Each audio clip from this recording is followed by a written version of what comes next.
Nova, c'est une histoire que j'avais déjà en tête même avant d'être professionnelle. Et ça fait partie des projets, je me suis dit, ah celui-là j'aimerais bien le reprendre, je pense qu'il y a de quoi faire.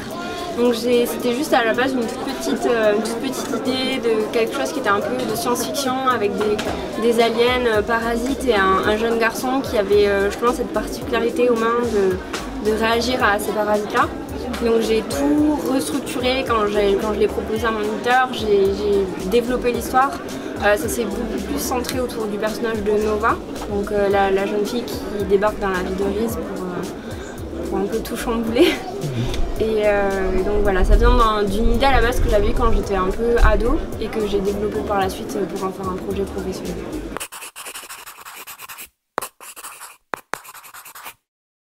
Je travaille avec un éditeur qui laisse beaucoup de liberté, donc en fait peu importe le projet qu'on va lui proposer, il y a pas de, il faut que ça rentre dans telle ou telle case ou que ce soit tel ou tel type de manga. Donc par rapport à ça, non, c'était assez libre. Moi j'ai juste essayé par rapport à l'idée de base de savoir sur quel plan je voulais développer l'histoire. Notamment la part psychologique quand même dans Nova, elle est assez importante au travers du personnage de Nova qui a énormément de... Enfin, au début ça passe pour une jeune femme qui est un peu mystérieuse, mais en fait on se rend compte que c'est pas juste du mystère, c'est juste qu'elle a du mal à communiquer avec les autres, qu'elle a du mal à communiquer sur ses émotions. Et les émotions dans Nova c'est quand même un élément qui est assez important, donc je travaille aussi tout le jour de ça. Donc voilà, de vraiment trouver un peu le noyau de l'histoire, c'était ce qui m'a aidé à le développer en fait, sur tout le reste. En fait, quand je propose le projet à l'éditeur, c'est souvent, voilà, il faut que j'ai l'histoire de A à Z, qui est plus ou moins découpée en nombre de tomes. Après, les chapitres, voilà, ça peut varier en fonction de ce qui a été fait, mais c'est quand même assez bien défini dès le départ. Souvent, la chose que je note pas forcément quand je rends le premier scénario, c'est par exemple les dialogues, parce que c'est quelque chose qui vient aussi un peu au feeling des fois au fur et à mesure des pages, donc ça dépend vraiment.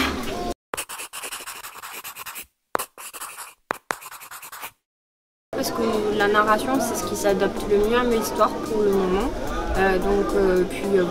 Même graphiquement, c'est quelque chose qui me convient plutôt bien de faire en noir et blanc, tout ça, parce que j'adore travailler à l'encre, à la plume, même au liner. Donc c'est vrai que c'est quelque chose qui me convient, mais c'est quand même premièrement au niveau de la narration que je trouve que ça colle le plus à mes histoires et que ça me permet de mieux développer mon personnage que si je le faisais sur un tome de 48 pages BD. En fait, j'arriverais pas à le faire de la même façon. Si un jour si je dessine de la bande dessinée un jour, que j'adopte ce format-là, je pense que voilà, il faudra que je pense différemment mon histoire pour qu'elle s'adapte vraiment à un nombre de pages un peu plus court et que voilà, c'est complètement différent, donc les deux par rapport à ça. Mais voilà. Donc pour l'instant, mes histoires elles s'adaptent bien à manga et ça me convient comme ça. Oui, bah oui, parce que c'est plus. Les cases sont plus larges, enfin les planches sont pas du tout construites de la même manière. Ouais, c'est complètement différent, autant au niveau de la mise en page, qui pour moi est ultra important, qu'au niveau de la narration, où en l'occurrence, moi en plus j'ai sur Nova des tomes très très gros, enfin, le deuxième il fait 260 pages, c'est même plus que ce qu'il y a dans le commerce en général. Mais voilà, c'est justement parce que moi j'ai besoin de m'étendre, enfin, pas pour rien, hein, c'est juste de prendre le temps de développer. Enfin, c'est vraiment ce temps qui est nécessaire pour me raconter mes histoires, la façon dont je veux le faire et dont je veux le faire bien. Et c'est vrai que, voilà, peut-être que d'autres histoires que j'aurais racontées, elles seraient tout à fait aptes sur un autre type, je dis BD, mais ça peut être comics ou graphic novel, enfin, c'est vraiment pas... je m'arrête pas à ça, mais en l'occurrence pour des histoires comme Nova, bah, c'est vraiment ce que je trouve le plus adapté.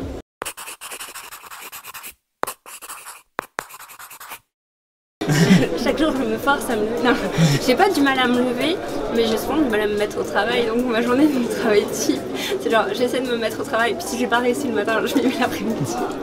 Mais non, mais concrètement, j'ai pas de journée de travail type. Tous les jours, j'ai un objectif de travail. Mais comme je travaille par phase, en fait, genre j'ai toute une période où je fais mon crayonné du chapitre, ensuite toute une période où je vais faire l'ancrage une fois que j'ai terminé le crayonné, puis ensuite je passe au tram. Donc chaque jour j'ai un objectif de faire tant de pages crayonnées par jour ou tant de pages ancrées par jour. Et le but c'est de réussir cet objectif. S'il me reste du temps dans la journée, bah, je fais tout ce que je dois faire, gestion, administration, voilà tout ce qu'on fait quand on est un peu indépendant. Je m'occupe de mon site internet, etc.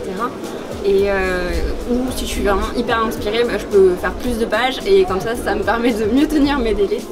Mais voilà, c'est plus, moi c'est plus en termes d'objectifs que je fonctionne que vraiment d'avoir une journée où je me dis à telle heure je fais ça, à telle heure je fais ça. Parce qu'il y a un jour où je pourrais mettre 2 heures à faire 20 crayonnés et enfin c'est rare quand même, c'est très optimiste. Mais voilà, une après-midi à faire 20 crayonnés et une autre après-midi où j'ai du mal à me mettre au travail ou alors je manque un peu d'inspiration, bah, je vais faire 2 pages crayonnées ou alors c'est des pages très compliquées aussi où il y a beaucoup de décors, elles me prendront plus de temps. Donc voilà, c'est plutôt essayer d'avoir des objectifs, de s'y tenir et c'est aussi très valorisant quand on travaille en indépendant de dire voilà, j'ai atteint mon objectif de la journée et du coup au moins c'est fait. Je ne suis pas en retard sur mon planning et ça c'est bien. Je me suis rendu compte avec le temps que c'est vraiment ce qui marchait le mieux.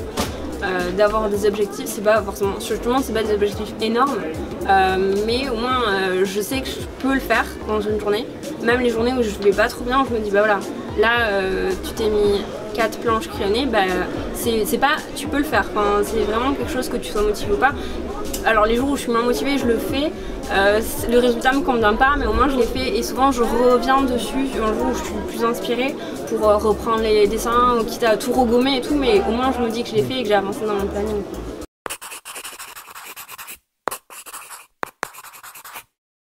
Du coup, Nova, ce sera en 4 tomes. Là, je travaille déjà sur le tome 3, j'ai fait les 2 premiers chapitres, enfin je finalise le deuxième chapitre du tome 3. Et donc voilà, pour l'instant, je travaille essentiellement sur cette série-là.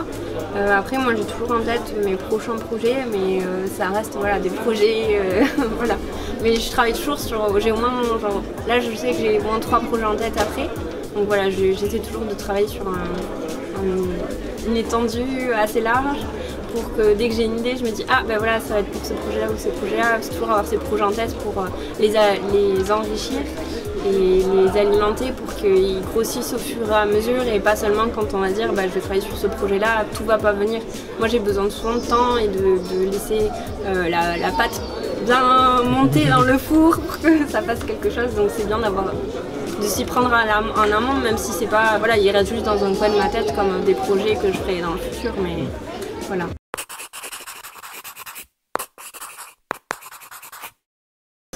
Je me rappelle pas du tout. Parce que je dessine depuis vraiment toute petite.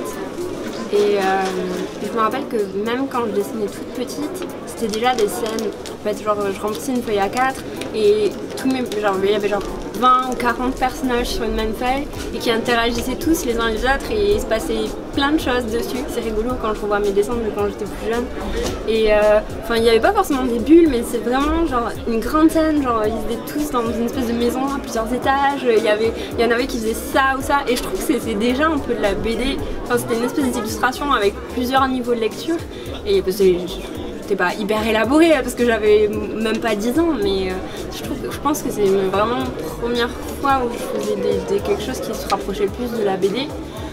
Après plus tard j'ai fait vraiment ce qu'on peut appeler des planches, mais ça a été plus à partir du collège, donc 13-14 ans. Là ça a été vraiment plus les premières expérimentations, mais je trouve que même déjà toute petite j'avais cette envie de raconter avec des personnages qui étaient déjà présentes, même si moi je réalisais pas forcément que je voulais faire de la BD plus tard.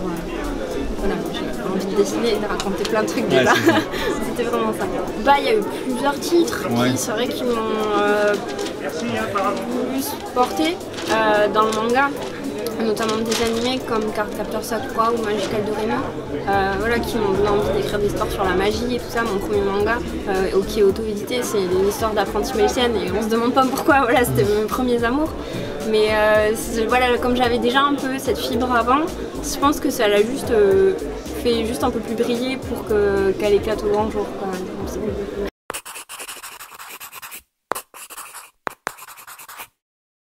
C'est dingue, il fait beau, c'est merveilleux.